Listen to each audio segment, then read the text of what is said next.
Hello and welcome. I'm Kat Wilton and I'm here today with my amazing friend Caroline. Caroline was going to share her transformation over the last 7 months since she stepped into my Karma Reset program. And how that's led to her manifesting something that you've been wanting for a long time. Caroline contacted me back in March this year, and we're in 2024, just in case this is playing in a couple of years' time.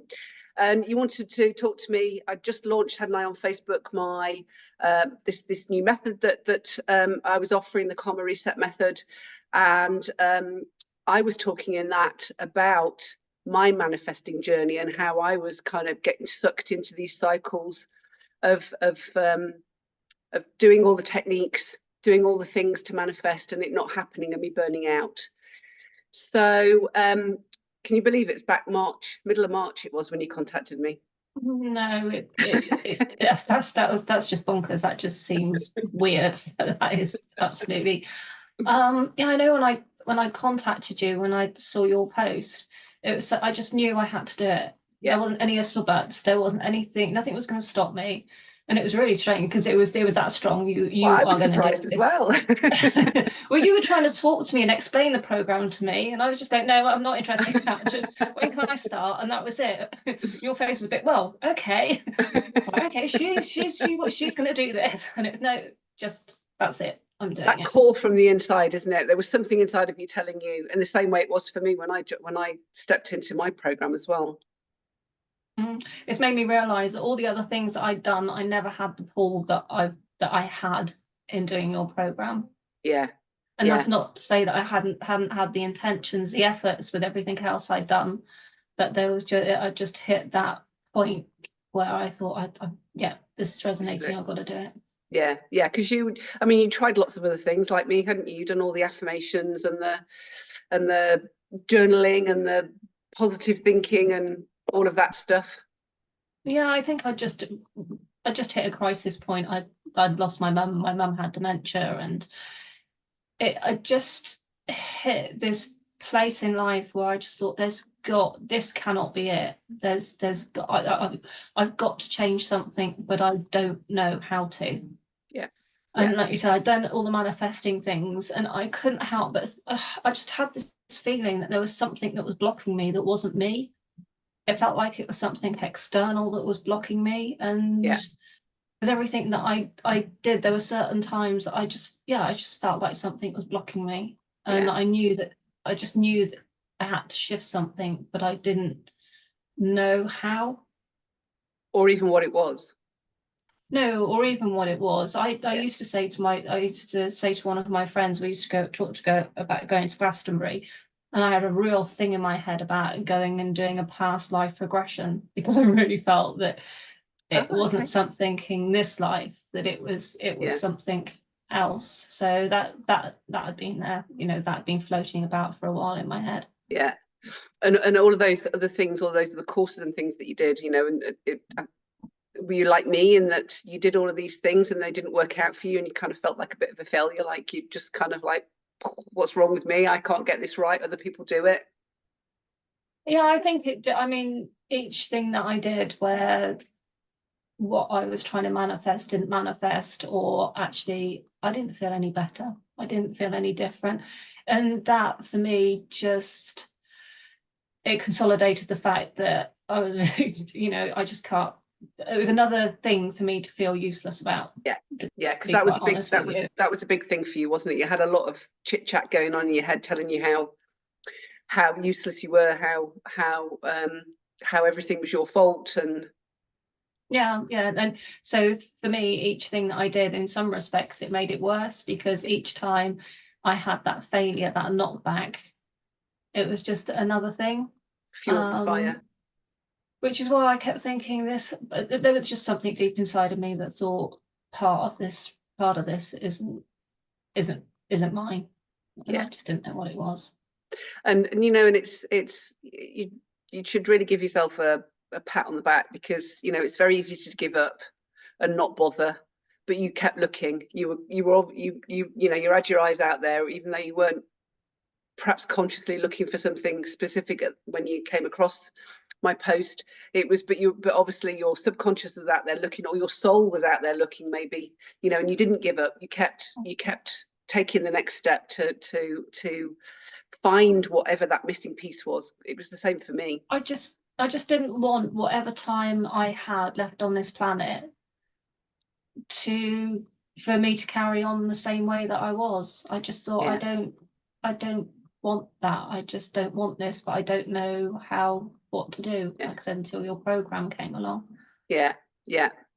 So how was it going through the program? So it's just to give a little recap for everybody, it's an 8-week clearing and restoration program, really. So we're clearing the core negative blocks from past lives, from this life, and from our ancestral lines, and then restoring our 5th dimensional soul blueprint individually, and also activating our 5th dimensional third eye. So how was it going through the program? Because it's a little bit up and down, isn't it? It's a bit of an emotional roller coaster. That's what I was just about to say. Up and down. There were times where I thought, what am I doing? And it would have been easy to go. I say easy. I could see how, if you're not careful, you could slip back, because sometimes it's a bit uncomfortable. Yeah. But then you start and see subtle changes and things that make you think, no, I can feel things changing, and this is becoming a new norm for me. Yeah. And just little things that would happen. I mean, simple things like somebody stopping and chatting to you that you'd never even met before. Little random acts of kindness. They're just subtle, tiny things that you start and see people that you don't normally chat to, you stand and chat to, not feeling as uncomfortable. And a lot of the things that came out in the clearings, they just, especially on the ancestral lines, they just made so much sense that in a way it was a release, because I actually thought, I'm not going mad. What I felt down deep in my gut, that this wasn't my baggage. Yeah. And it wasn't my baggage. It wasn't my baggage to take. You know, I could never understand why people would be horrible to me. I couldn't get my head wrapped around it. And I remember actually saying to somebody one day, what is it? What is it about me? And they said, it's because they can. And I thought, oh, what's that all about? And then I realized that it's something in my ancestral line. So I was never gonna, no matter how much I changed and what I did, it was never going to work, because there was always that ancestral clearing that needed doing, and now that's being cleared. Just the difference. So yeah. And it's that vibrational match, isn't it? It's very much what happens in our external world is a reflection, a mirror of what's going on in our internal world. So it's almost like you were emitting that energetic frequency, and that was what was being matched back to you. Mm. And that energetic frequency was a low vibration, because of the patterns in the ancestral line that were playing out. It is. So going through it was a roller coaster, but one yet again. It's no, actually, I'm doing this. I've started. Yeah, I'm not stopping. and you are very committed, you know. I don't know if you know this about yourself. I was thinking this myself this morning, about my own self as well. We're very similar. You're very committed. Once you set your mind to do something, you're doing it. Yeah, my dad used to say that about yourself or not, but it's true. No, my dad used to say that about me, that if I fix myself on it, there isn't anything that I can't do. If I get it in my head that I'm going to do something, you're not going to stop me, because that's where I'm going to go. And so I think, because I've got that little bit in my personality, there's no way that I wasn't going to finish. But also I could just feel things lifting. I could feel things shifting. I could feel myself changing. I could feel my heart opening up. I could feel myself opening to receive. If somebody said something nice to me, I'd take it and take the compliment, rather than pushing it back, going, well, no, actually, no, that's something nice about myself. I don't want to hear it. I'll just take the compliment. If somebody offers to help me, I will let them help me. And I would struggle. I would do things on my own. I never trusted people. I would just do it myself. And that was that. Whereas I won't now, and I will actually ask for help. And when you start and do that, and you open up, and you shift and you start, and but it's not coming from a place of fear. It's not coming from a place of worry. When it comes from that different place, and it comes from your heart when you're asking for help, then actually it's given. When you do get that help, it's given with the same, with love, rather than it is. It's hard to, it is very hard to describe this journey, and it's very hard to describe. The only thing is, if you're called, you know it, because you'll be like me, you will just do it. And I think you were the same, Kat, you would just do it, because everybody I've worked with so far has been like that. You know you would do it. But also it's quite, now with this far down the line, I find it quite hard to remember what I was like, because this is me. And I always used to think there's a different Caroline out there. I used to have this sliding doors thing in my head, where I thought there's somebody else out there living this wonderful life. And I don't know where she is, but she's quite lucky. That's your different timeline. Yes, definitely. And so, but actually, no, it's me, and I'm living this life that I didn't think I could have. But I have. I mean, I've got everything that I need, and sometimes you don't realize that you've got everything that you need. It is. It's just suddenly you wake up to what's around you, because you're settled on the inside. You're not looking necessarily for things on the outside to change to make you feel better, because you already feel at peace and abundant. You realize you don't. And it's the word abundant, but it's the abundance that comes from inside. Just the walk with the dogs this morning was just absolutely, it was beautiful, it was stunning. They loved it, I loved it, and I just felt actually on top of the world. You just didn't need anything else, just open heart. It was just glorious. And we throw abundance around, don't we, as meaning we want more things, we want more money, we want more material goods, but actually abundance is really, it's a vibration, it's a feeling. But it is a feeling. So I don't know, money doesn't have any hold on me at all. Not interested. I've got enough. I enjoy my work, I love what I do, I love my clients. I earn enough money to put food on the table and feed my animals, feed my husband. I've got this lovely little life. But I didn't realize I had it.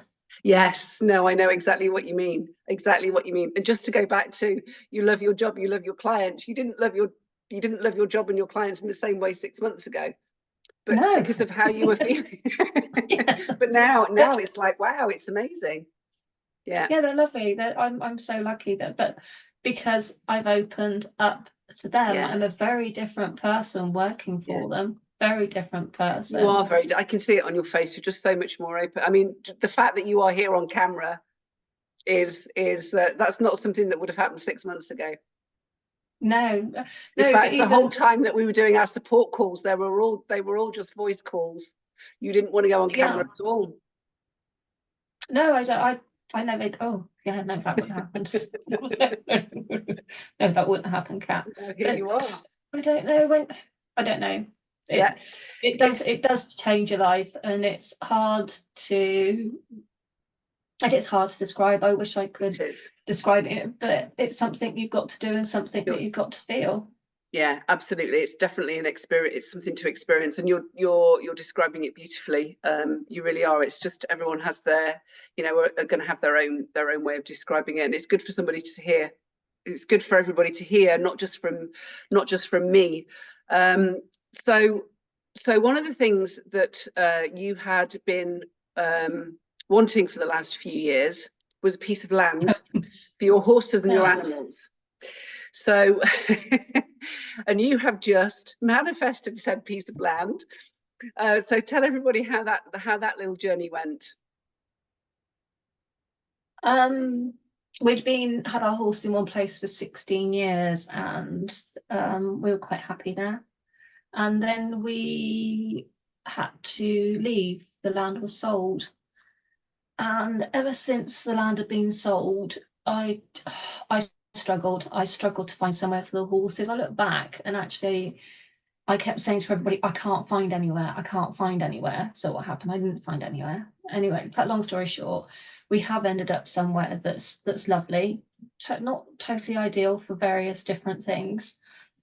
And then I found out where I'd got my sheep that they were selling up. So I went to go into a meltdown and thought, well, okay, I've got to do something now. I've got a bit of time because they're not going to sell straight away, but I've got to do something.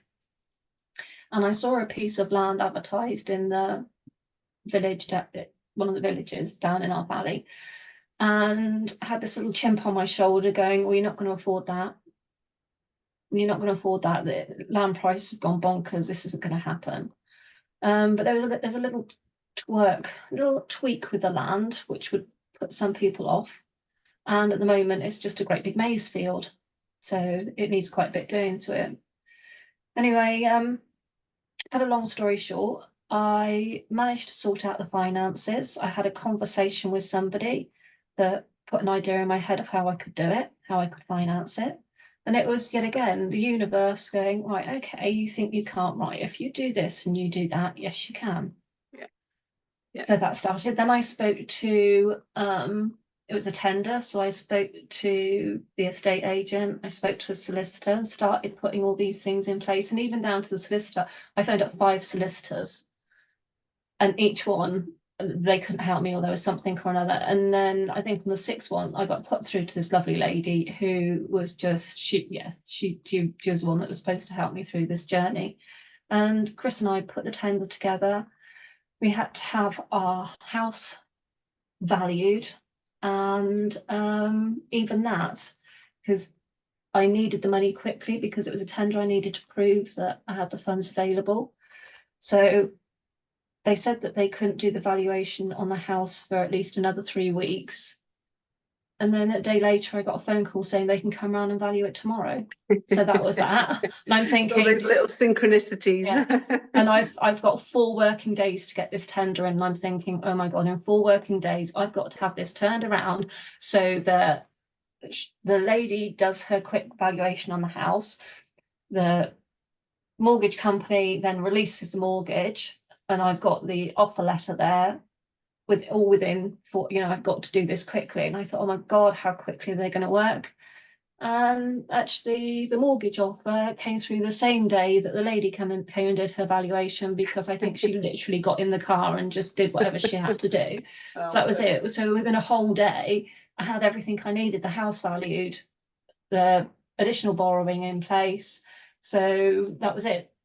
2 working days later, I could pull everything together and just stick our tender offer in, which obviously is what we did. And it was just quite a strange feeling doing something. And part of me didn't think, it didn't even occur to me that other people might be bidding for it. It almost felt like it was our land, so it almost felt. Yeah. But you didn't really attach a whole load you didn't attach a whole load to the outcome, did you? You didn't kind of like sit there stressing and fretting about whether or not you were going to get it. It was kind of almost a done deal within yourself. It was almost a done deal within myself. So it was quite strange. I didn't fret about the outcome, but there was a little part of me that thought, if I don't get this, I need a plan B. I need a plan B. Yeah. So rather than having a plan B, but doing it out of stress, I had a plan B, because I thought, now that I've done this, I know that I can do this. I am not stopping. Yeah. I don't care. The funds are there. I am not stopping. I'm going to find something. I don't care. This is going to happen. This or something better. Yeah. Yeah. So I did put an offering on another piece of land, and that I had my question marks about. And then we had the phone call saying that we'd actually our tender we'd got the piece of land, we'd put the tender in.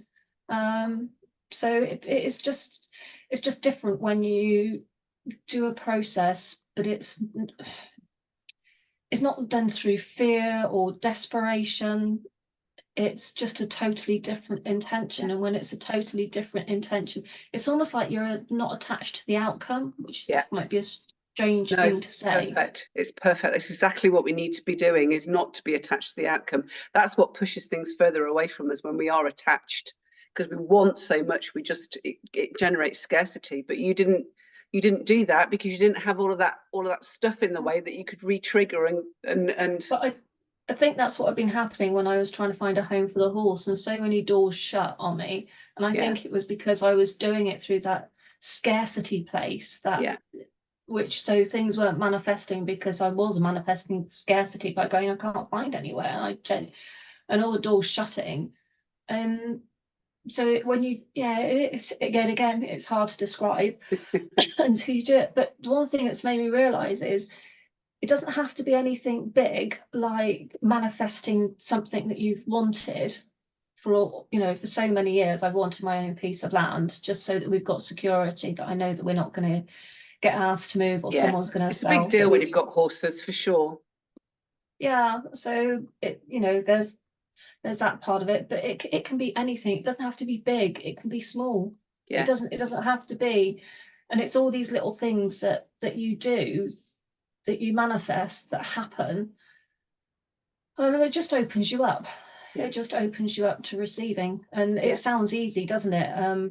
To say I'm open to receive, but actually, just how many of us really are? No, not at all. It's definitely. I certainly wasn't open to receive, and I think it's the things that are in our way, the things that are in our Akashic records that we can clear away, that we can spend lifetimes, which we've been doing, spending lifetimes trying to shift them in the old ways of affirmations and journaling and positive thinking and being and lifting ourselves up every day. But still, when you've got all of this crud that's still in there down at the bottom, that needs shifting, and once you shift that, then you are open to receive, and you're not having to work hard at it. It's just there. Now, it's not to say that our lives are like smooth sailing going forwards. There's still going to be things that come up. There's still going to be growth to be had. There's still going to be challenges that come up, but it's about how you face those now, isn't it, rather than it being from a place of fear. I very much face my challenges now from a place of, well, the universe has got my back. I'm just going to trust. I obviously need to take action steps, but I also know that I can have faith and trust that things are going to work out as they should do. I still, I still have my bumpy days. Yeah. I still have my bumpy days where I think, right, okay, I don't know where that's coming from, or I don't know why that's just happened, but that's okay. I'll sit with it, I'll feel it. And then if I need to be kind to myself for a particular day, I need to take a bit of time out. And the biggest thing that I've stopped doing is rushing. One of the things I've noticed I used to do was rush. I don't rush anymore. I used to leap out of bed going, right, I've got to go and do the horse, I've got to go and do this, go and do that. And I don't. I just get out of bed. I just didn't realise, even, I don't know, at work, I'd go to pick up a piece of paper, but I'd do it quickly. I thought, oh my God, you just rush the whole time. Just slow down. And breathe. Beautiful, beautiful, beautiful. I can't tell you how I love your story. I love your transformation. It's just really makes my heart sing to see you move from where you were from where you were back then, and not that long ago, to where you are now. And actually, goodness, where are we going to be this time next year? So life becomes an exciting journey, doesn't it, rather than a struggle to get through each day. But in all honesty, Kat, having someone like yourself as a mentor, you're always there with a kind word, always there going, right, okay, you can do that. Yep, you're having a bumpy day. It's okay. We can get through this. We can get through this. And honestly, the job what you are doing to help people out is inspiring. Thank you. It is, Kat. It genuinely is inspiring. It genuinely does change people. And everything you do is from the heart. And this is what I'm meant to be doing. This is where I've been led, and that's why we work on a one-to-one basis. Why I work on a one-to-one basis with people, because we all need that support. I had it when I was going through it, and it was absolutely invaluable for me. And I thank you for those lovely words. I really do, and I received them, because I am open to receive now too. Good. Wonderful, wonderful. Yeah. Thank you so much, Caroline, and thank you for joining me today and sharing your story with everybody. And because now you are an inspiration. So who knows what's next for you in this kind of how you're going to help people just in general life. You don't have to be doing anything specific. No. Just in people seeing the change in you, the transformation in you, that's going to inspire them as well to see what's possible. And that's all we can do, isn't it? Each person raises up themselves and shows others what's possible. So thank you so much. I really appreciate your time. Okay, thanks, Kat. Take care. And you. Don't